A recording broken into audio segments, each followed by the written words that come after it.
Aitortu behar dizuet mozionen helburuarekin pizkat despistatuta nabilela. Uste dut zerbait esan nahi zuela Alderdi Sozialistak Europako funtsen inguruan eta errekuperazio planaren inguruan, baina azkenean ez dakit zergaitik ezerezean gelditu da. Ados gaude mozioan esaten diren arrazoi askorekin eta argumentu batzuekin, beraz mozioaren kontra ezin gara egon, baina zertan konkretatzen da hori guztia? Zer proposatzen du Alderdi Sozialistak zehazki mozio honetan? Zein da mozio honekin egin nahi duzuen ekarpena? Ze berri ekarri duzuek gaur? Askotan hitz egiten da Europako funtsei buruz, baina ziurgabetasun handia dago, galdera asko eta erantzun gutxi. Batzuetan badirudi Europako funtsak txerto bat balitz bezala itxaroten ari garela, baina funtsak ondo bideratzen eta kudeatzen ez badira, ez dute ezertarako balioko, gutxi batzuk aprobetxatuko dituzte, baina ez dira espero diren helburuak lortuko.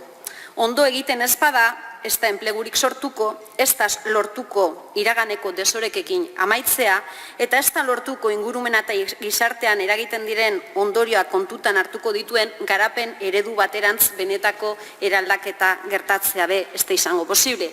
Bat gatoz transizio ekologikoaren, eraldaketa digitalaren, gizarte eta lurralde kohesioaren eta genero berdintasunaren irizpide horiekin, baina nola banatuko dira zehazki funts horiek? Zein sektore indartzeko erabiliko dira? Nora bideratuko dira inbertsioak? Nola bermatuko da enpresa txiki eta ertainek funts horien onuradun izatea eta dirutza guztia enpresa handien artean bakarrik ez banatzea? Kogobernantzaz, partaidetza prozesuez edo elkarrizketa sozialez hitz egiten da mozioan.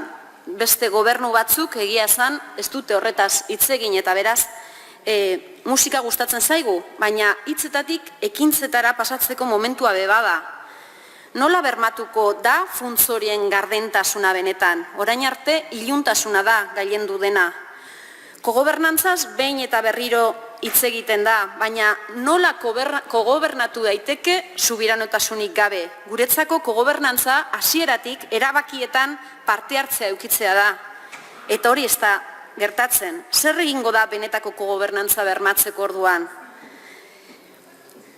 Guretzako beste gai bat garrantzitsua dena udalak eta udalen parte hartzea proiektuak definitzerakoan da. Zenbat diru kudeatu ahal izango dituzte eraldaketa honetan giltzarri izango diren erakundeek? Zein epetan izango dute inbertsioak egiteko aukera? Elkarrizketa soziala da beste goraipatzen den, behin eta berriro goraipatzen den kontu bat, eta adibidez Euskal Herriko gehiengo sindikala kanpo gelditzen da. Elkarrizketa soziala beraz, hankamotz dago gure iritziz. Beraz, azken finean, hau guztia airean dago, eta etorkizuna hartzen diren erabakien menpekoa izango da. Diru kopuru handia etorriko da Europatik, eta garrantzitsua da gastatzea, baina garrantzitsua da ondo gastatzea. Norabide honean joatea. Kontua da, krisi honetatik aterako garela, ez daukat zalantzarik, baina zelan aterako gara. Izango dugu gaitasunik ditugun erronka eta erazoi era egokian erantzuteko? Europako susperraldi planaren funtsak aukera bat izan daitezke susperraldi ekonomikoa errazteko, zerbitzu publikoak indartzeko edo ekoizpen eredua eraldatzeko. Horrela izango da? Ba ikusiko da. Gu Euskal Herria Bildu egia esan norabide horretan lan egiteko prest gaituzue. Beste barik, eskerrik asko eta arratsaldeon.